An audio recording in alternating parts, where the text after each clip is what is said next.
इस प्रकृति माँ के प्रति आने वाली पीढ़ियों के लिए, जैसे पहले अन्य लोगों ने योगदान दिया जिसके कारण आज हम सुरक्षित जीवन जी पा रहे हैं, आज भी यदि हम अपना योगदान देते हैं तो आने वाली पीढ़ियों के लिए भी हम कुछ विशेष कर सकते हैं।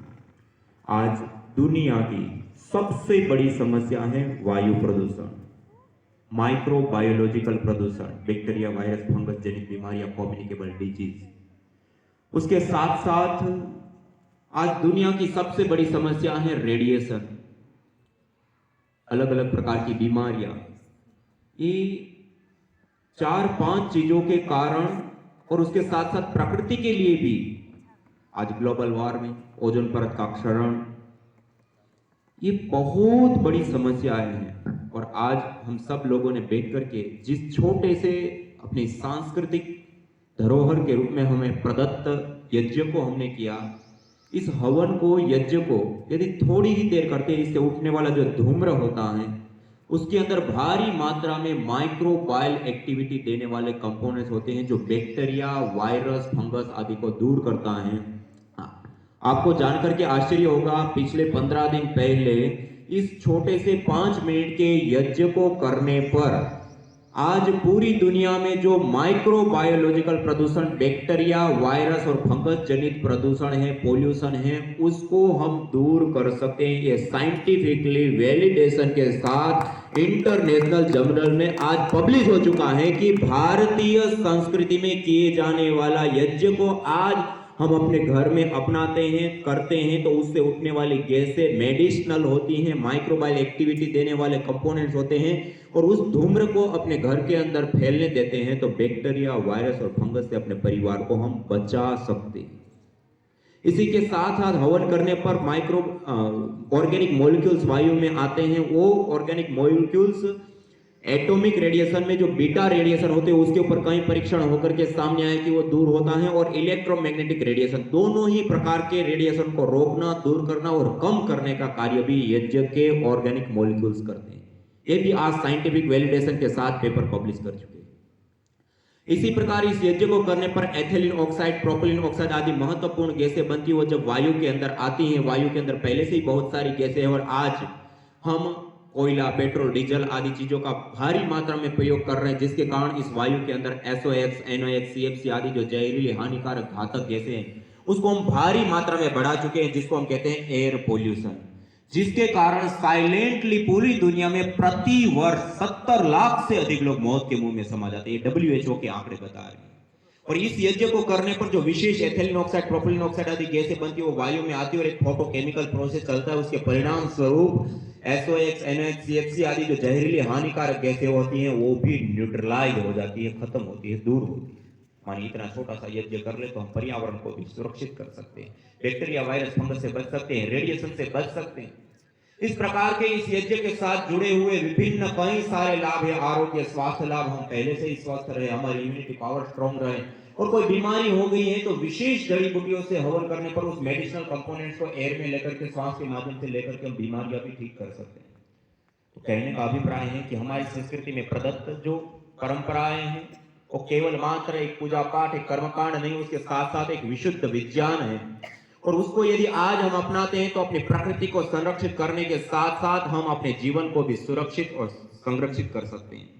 और आज इस प्रकृति को सुरक्षित करने की आवश्यकता नहीं, अभी अनिवार्यता है, क्योंकि आज जिस प्रकार पर आज हम एयर पोल्यूशन, जल पोल्यूशन से लेकर के रेडिएशन और इससे अलग अलग कितनी सारी समस्याओं का आज हमने खड़ा किया है, उसका एक समाधान है, उससे बचाव और उसके निवारण के रूप में। तो आज हम यह संकल्प लेकर के जाएं कि प्रतिदिन हम अपने जीवन में इस छोटे से यज्ञ को जरूर अपनाएं पूजन के रूप में, और इससे होने वाले जो प्राकृतिक और स्वास्थ्य या आरोग्य के लेकर के अलग अलग लाभ है उसको भी हम जरूर उठाएं। इसी के साथ मैं अपनी वाणी को विराम देता हूं। सभी को सादर नमस्ते, प्रणाम। ओम शांति शांति शांति। ధన్యవాదాలు స్వామీజీ. చివరగా శ్రీ కిషోర్ గారిని మాట్లాడవలసిందిగా కోరుతున్నాను. చాలా థ్యాంక్ యూ అండి. ఆదరణీయ మన ఢిల్లీ జూనియర్ కాలేజ్ చైర్మన్ గారు శ్రీ సతీష్ గారు, విశిష్ట అతిథిగా వచ్చేసినటువంటి పూజ్యస్వామి యజ్ఞదేవ్జీ గారు, మా మిత్రుడు ఈ కళాశాల ప్రిన్సిపల్ శ్రీ చంద్రశేఖర్ గారు. మీ అందరికీ ఒక ఆశ్చర్యం అనిపించవచ్చు, ఇదేంద్ర బాబు మేమేదో దండాగిరద్దామని వస్తే యజ్ఞం చేసేదాన్ని కదా. చాలా అర్థవంతమైన కార్యక్రమం ఈరోజు మనం చేశాం. ఈరోజు యోగానుయోగంగా మన తెలంగాణలో ఒక గొప్ప ఉద్యమ లక్ష్యంతో తెలంగాణలో మనం మన సమాజాన్ని కాపాడుకోవాలి, మన వాళ్ళని కాపాడుకోవాలి అనే ప్రయత్నం ప్రారంభించాం. దాంట్లో భాగంగానే యోగ ఋషి స్వామి రామ్దేవ్ బాబా గారి శిష్యుడు పూజ స్వామి యజ్ఞదేవ్జీ గారు 15వ తారీఖు వచ్చారు.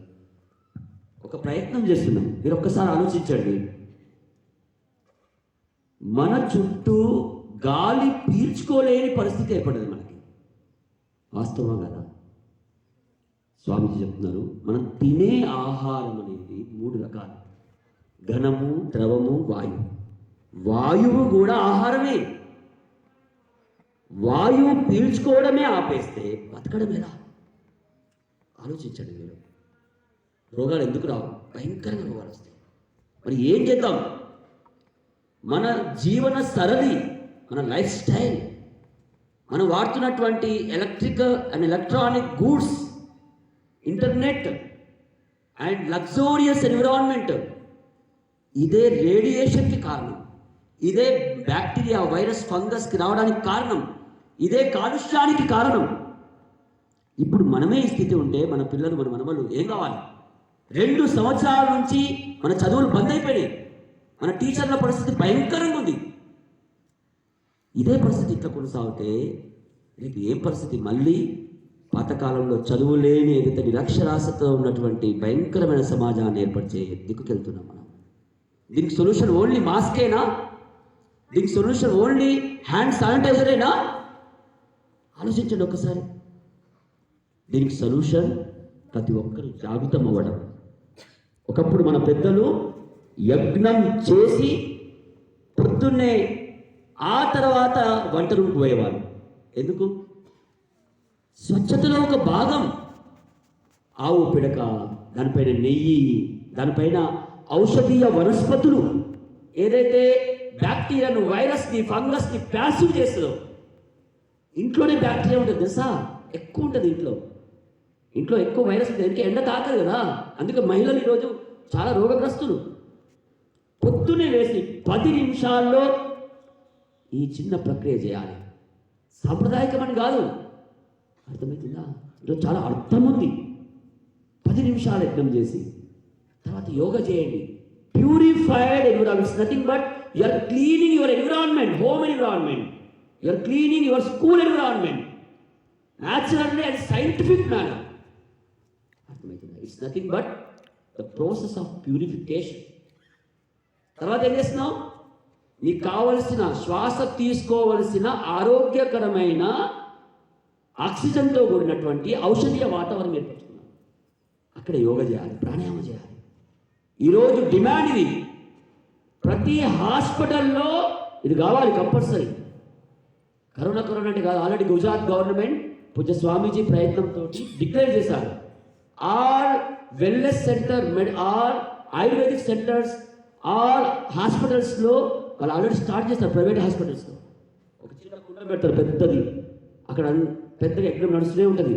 అక్కడ అయ్యే ఖర్చు నెయ్యి మాత్రమే, పెద్ద ఖర్చు. పేషెంట్లు వస్తూ ఉంటారు, అక్కడ కూర్చుంటారు. Psychological boosting, environment cleaning already start అయిపోయింది. ఎన్నో స్కూల్ బంద్ చేస్తాం మనం. ఆలోచించండి మీరు.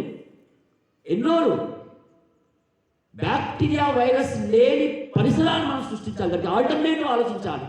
ఓన్లీ వ్యాక్సిన్ సరిపోదు. అర్థమవుతుందా?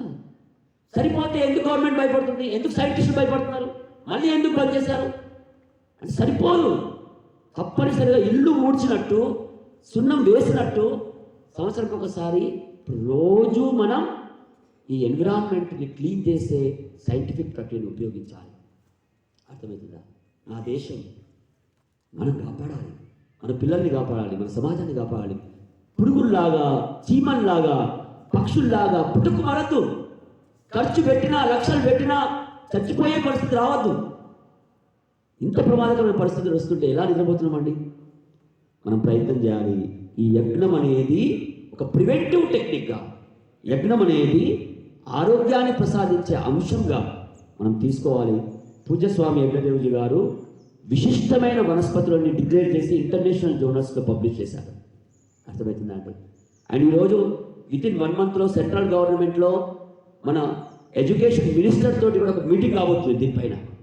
చాలా పెద్ద వ్యక్తి, మీద వచ్చిన వ్యక్తి, చాలా పెద్ద వ్యక్తి. అర్థమవుతుందా? సో మన అదృష్టం హైదరాబాద్కి వచ్చారు కాబట్టి, నా ఆప్త మిత్రుడు కాబట్టి, ఇక్కడ ఉన్నాం కాబట్టి, అక్కడ కార్యక్రమం అవుతుంది కాబట్టి మేము ఇక్కడ రావడం జరిగింది. వేరే ఉద్దేశం ఏం కాదు. నిజంగా డాక్టర్ బిఆర్ అంబేద్కర్ గారి ఉద్దేశం అయితే ఉందో, నా కాన్స్టిట్యూషన్ వల్ల నా ప్రజల సంక్షేమం జరుగుతుంది, నా స్వతంత్రం, నా జీవన శైలిలో అద్భుతమైనటువంటి మార్పు వస్తుంది. దానికి అర్థమేంది? అర్థపూర్వకంగా మన ప్రవర్తన. సో నేను అంటాను, గలమెత్తి పాడరా, ధ్వజమెత్తి నడవరా, ఓ భారతీయుడా, ఓ భావి పౌరుడా, ఓ భారతీయుడా, ఓ భావి పౌరుడా, గలమెత్తి పాడరా, ధ్వజమెత్తి నడవరా, ఓ భారతీయుడా, ఓ భావి పౌరుడా, సంపదను పెంచరా. ఇంట్లో కూసోకు, సోమరిగా కష్టపడడం నేర్చుకో. సంపదను పెంచరా, ఒక్కరి దగ్గరనే పెట్టకు, సమముగా పంచరా. నా కాన్స్టిట్యూషన్ ఏం చెప్తుంది? సోషలిజం. సమముగా పంచరా, ఓ భారతీయుడా, ఓ భావి పౌరుడా, గలమెత్తి పాడరా, ధ్వజమెత్తి నడవరా, ఓ భారతీయుడా, ఓ భావి పౌరుడా, మిత్రులను పెంచరా. ఎప్పుడు చూసినా ఈర్ష, ద్వేషం, కోపం, తాపం. చదువుకున్న తర్వాత కూడా ఫ్రెండ్షిపే లేదు. ఈ కులము, ఆ మతము, ఈ మతము, ఆ మతము, ఈ భాష, ఆ భాష, ఈ ప్రాంతం, ఆ ప్రాంతం, నాకే ఉన్నాయి, నేనే. అరే, మిత్రులను పెంచరా, శత్రువున ఢంచరా. భయపడాలి శత్రువులు మనం చూసి, అవకాశం ఇవ్వద్దు. ఓ భారతీయుడా, ఓ భావి పౌరుడా, గలమెత్తి పాడరా, ధ్వజమెత్తి నడవరా, ఓ భారతీయుడా, ఓ భావి పౌరుడా, ఓ వీరుడవు నీవురా. ఏమనుకుంటున్నాను? ప్రహ్లాద, నారద, పరాశర, అరే మహాపురుషుల వంశం నుంచి పుట్టిన వాళ్ళం, ఈ దేశంలో ఉన్న వాళ్ళం. ఎవరివి? నీతోటి సాధ్యంగా లేదండి. వీరుడవు నీవురా, ధీరుడవు నీవురా. కొండను పిండి చేయగలవు. అర్థమవుతుందా? ఆకాశం నుంచి నదిని మన దగ్గర తీసుకురాగలం. భగీరథులం మనం. వీరుడవు నీవురా, ధీరుడవు నీవురా, ఓ భారతీయుడా, ఓ భావి పౌరుడా, గలమెత్తి పాడరా, ధ్వజమెత్తి నడవరా, ఓ భారతీయుడా, ఓ భావి పౌరుడా. నిజమైన దేశాన్ని మనం నిర్మించాలి. నా చదువులు, నా కళాశాల, నా సమాజం అర్థవంతమైన ఈ దేశాన్ని, అర్థవంతమైన తెలంగాణని, వైన్ లేని తెలంగాణని, విలువలు గల తెలంగాణని మనం నిర్మించాలి. అలాంటి శక్తి భగవంతుడు మనకు ప్రసాదిస్తారని కోరుకుంటూ, నిజమైన గణతంత్ర దినోత్సవం మన డాక్టర్ బిఆర్ అంబేద్కర్ గారికి ఇచ్చే అమర నివాళులు ఏంటిది? నా దేశాన్ని నిర్మించడం. Thank you very much. Thank you sir.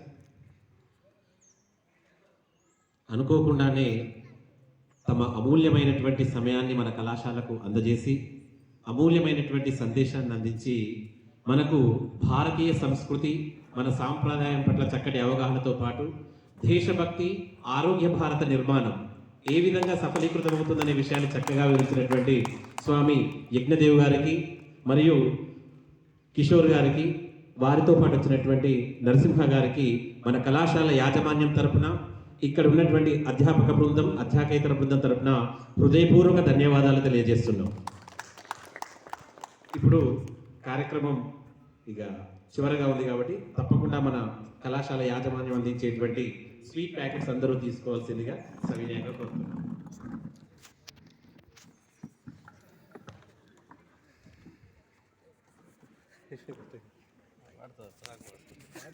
వాడుతుంది